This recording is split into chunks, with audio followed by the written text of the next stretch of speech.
mga YB. Ito kasama to mga kalapatids. Mga 2 years na atang palaging training yung Warriors na to.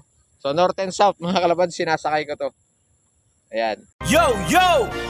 Para sa mga tunay na fancier sa buong bayan, Dongskilop! Let's go! Araw-araw maaga, nasa loft na agad. Ayun, welcome back mga kalapatids. So ayan, another day, another video na naman tayo dito sa ating YouTube channel mga kalapatids sa Dongskilop. So ito mga kalapatids, another self-toss na naman. So ayan yung mga Warriors ko, pang winter. So ayun, mamayang gabi sakayan sa club ng TFC 8 training sa Urdaneta, Pangasinan mga kalapatids. So ito kasama natin yung dalawa kong sinasakay doon na Warriors.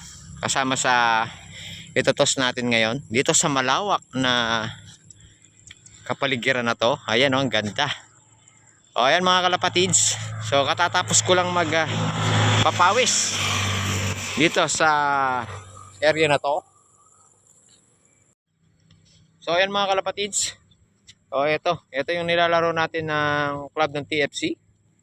So anak ng full sib ng aking 6th overall nung nakaraang South. So magkapatid to mga kalapatids, parehas na lalaki. So ayan, naka 8 training na siya. Pang 8 training na mamayang gabi. Dun sa club ng TFC. So sana makadulo yung Warriors natin na to sa gaganaping Motor Cup ng club ng TFC.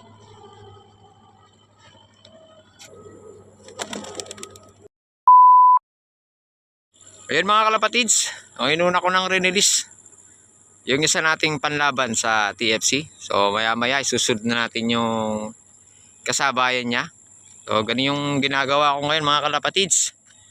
O para masanay umuwi mag-isa yung mga Warriors natin nito. So ano yan lahat, 8. O yun na yung isa, yun na. Sana mapadulo tayo ng Warriors natin na yan. Ayun, diretso na pag-uwi. Magaling. Yun mga kalapatids, ito pa yung isa nating nilalaro dun sa club ng TFC. So kasabayan nito nung Warriors natin na nauna ko ng binitawan ngayon. So nakailang training na rito mga kalapatids. Kaso nga lang hindi ko talaga sinasali sa derby. So ganun lang siya. Kasi ano siya mga kalapatids, mabagal yung pag-uwi niya. So wala siya talagang walang speed talaga mga kalapatids. Kumbaga pag-uwi niya para lang hindi makatop, minsan tatop pa nga eh.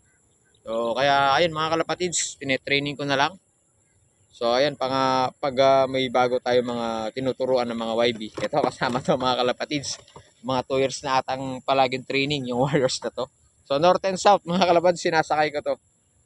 Ayan. So ngayon, sumasakay na naman sa club ng TFC.